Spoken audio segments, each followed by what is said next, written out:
후쿠시마 오염 방류 관련 브리핑을 시작하겠습니다.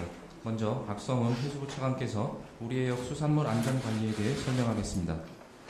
7월 18일 기준 우리 수산물에 대한 안전관리 상황을 말씀드리겠습니다. 어제까지 생산된 수산물 방사능 경과는 총 145건이었습니다. 전부 적합입니다. 어제까지 추가된 유통단계 수산물 방사능 검사는 총 18건입니다. 전부 적합입니다. 국민신청 방사능 검사 게시판 운영 결과입니다. 시료가 확보된 경남 남해군 소재 양식장의 참돔 한 건을 조사한 결과 적합되었습니다. 이를 포함해 국민신청 방사능 검사 게시판 운영 시작한 지난 4월 24일 이후 총 118건 선정을 했고 105건을 완료하였으며 모두 적합이었습니다. 현재 14건에 대해서도 시료 확보 검사가 이루어지는 데 곧바로 결과를 공개하고 알려드리겠습니다. 수입수산물 방사능 검사 현황입니다. 7월 14일에 검사된 일본산 수입수산물 방사능 검사는 총 22건이었고 방사능이 검출된 수산물은 없었습니다. 오늘 개별사항을 말씀드리기 전에 먼저 영상 하나를 보여드리고자 합니다. 지난주 화요일 브리핑에서 우리 정부는 우리 바다의 안전성을 확인하기 위해 해수뿐만 아니라 해저, 태정물, 해양 생물까지 면밀히 분석하고 있다고 말씀드린 바 있습니다. 다만 이 내용들이 다소 생소한 내용이라 영상을 통해 쉽게 설명드리고자 해수와 해저, 해장물, 해양 생물이 어떻게 채취되고 어떠한 분석 과정을 거치고 있는지 해양 방사능 조사 현장의 모습을 담아왔습니다. 잠시 영상을 보시겠습니다. 정부는 우리나라 바다의 방사능 물질을 정기적으로 조사해 바다의 안전을 지킵니다. 해수, 해적물, 해양 생물을 대상으로 해양 방사능 농도를 측정하기 위한 조사입니다. 해양 방사능 조사는 단순히 바닷물만 측정하는 것이 아닙니다. 해수 중에서도 윗부분인 표층과 아랫부분인 중층, 저층을 나눠서 수심별로 정밀하게 조사합니다. 여기에 깊은 바닷속의 퇴적물과 어패류 등의 해양 생물까지 방사능 조사의 대상은 다양합니다. 정부는 정기적으로 가까운 해안부터 300km 떨어진 먼 바다까지 방사능 조사를 해왔습니다. 현재 해양의 92개 지점에서 정기적으로 방사능 물질을 조사하고 있으며 국민이 안심할 수 있도록 조사 지점을 200개로 확대할 예정입니다.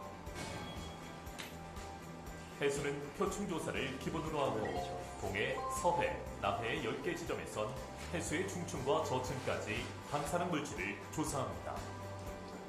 수층별로 해수를 따로 채취하는 이유는 표층과 중층, 저층에 대한 해양 방사능 농도의 차이가 있는지를 알아보기 위해서입니다. 서해와 남해는 수심이 낮은 반면 동해는 최대 수심이 3,000m 이상 됩니다. 조사 정점마다 특성이 다르고 깊이마다 방사능 농도가 달라 수층별로 방사능 조사를 진행합니다. 그렇다면 해수의 방사능 조사는 어떻게 이루어질까요? 특정 기계를 장착을 해서 실험실에서 그 기계가 어떤 수심까지 조사됐는지를 알 수가 있고요.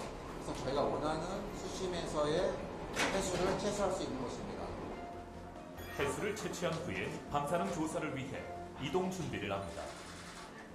저희들이 해수를 채취를 하면 해수 중에 있는 방사성 핵종이 용기에 흡착되는 걸 방지를 해야 돼요. 그래서 저희들이 염산을 넣어가지고 핵종이 용기에 흡착되는 것을 먼저 방지를 하고요. 시로 채취 시간, 좌표를 기록을 해서 조사 연구원 이동을 합니다.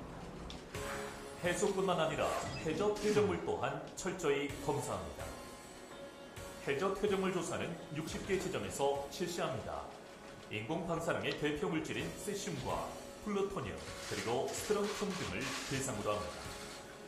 저희가 정해진 위치에 가서 그랩이라는 채기기를 내려서 퇴적물을 채취합니다. 해저 퇴적물 조사를 통해 바다 밑부분의 방사능 물질까지 꼼꼼하게 살필 수 있습니다. 마지막으로 해양생물에 대한 방사능 영향을 조사합니다. 해양생물은 조사 지점에 따라 1년에 1, 2회 정밀하게 방사능 조사를 합니다. 그 대상은 방어, 농어 등의 어류를 비롯해 홍합과 굴 등의 폐류, 미역과 톳 등의 폐조류입니다. 먼 바다의 어류 채취에는 트롤이라는 그물을 이용하고 해조류나 폐류 등은 바위 같은 곳에서 채집을 합니다. 이렇게 채취한 시료들은 해양 방사능 조사를 책임지는 해양환경공단과 한국원자력안전기술원으로 옮겨져 정밀하게 방사능 검사를 진행합니다. 방사성 세슘 같은 경우는 저희들이 60리터 정도로 시료를 채취해 와가지고요. 시약을 넣어서 해수 중에 있는 세슘만 닿게 흡착을 시킵니다. 그 후 방사능 분석 기계에 넣어 세슘, 삼중수소, 스트론튬, 플루토늄 등에 대한 방사능 검사를 진행합니다.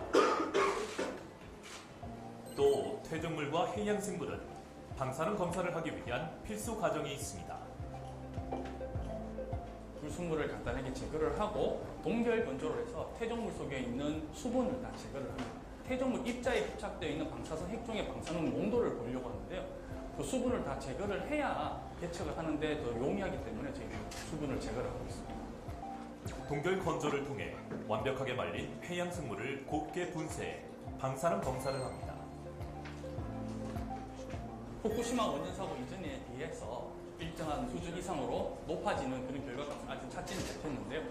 앞으로도 저희들이 분석해낸 결과를 국민들에게 지속적으로 제공할 수 있도록 노력을 하겠습니다. 국민들의 안심과 해양의 안전을 위해 정부의 정밀한 방사능 조사는 계속됩니다.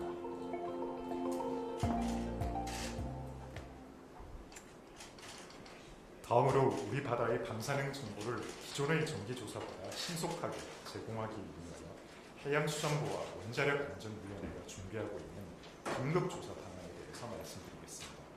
긴급조사는 가까운 바다에 75개 점점, 먼 바다에 33개 점점을 추가하여 총 108개 지점에서 실시하게 됩니다.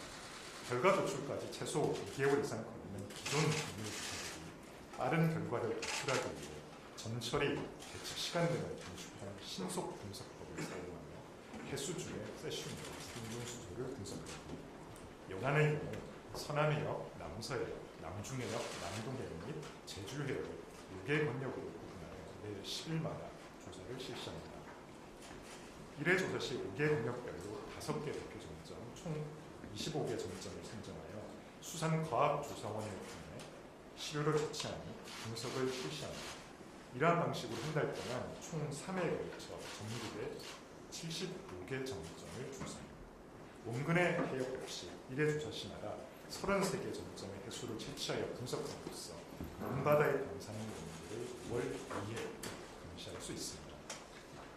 분석 결과는 앞서 말씀드린 바와 같이 신속 분석법을 적용하여 분석 기간을 4일 이내로 단축하고 분석이 완료되면 매일 순차적으로 공개할 예정입니다.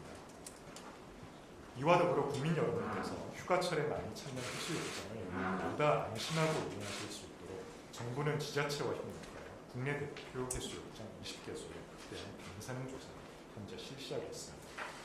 해수욕장 개장 전 실시한 검사 결과 모든 해수욕장은 특이사항 없이 안전한 수준으로 확인되었습니다. 이번 주부터 매주 해수욕장 방사능 조사를 실시할 계획입니다. 분석이 완료되면 1일 브리핑을 통해 순차적으로 결과를 알려드리도록 하겠습니다. 앞으로도 정부는 우리 바다의 방사능을 면밀히 조사 분석하여 국민 여러분이 더욱 안심하실 수 있도록 노력하겠습니다. 이상입니다. 이어서 기자님들의 질의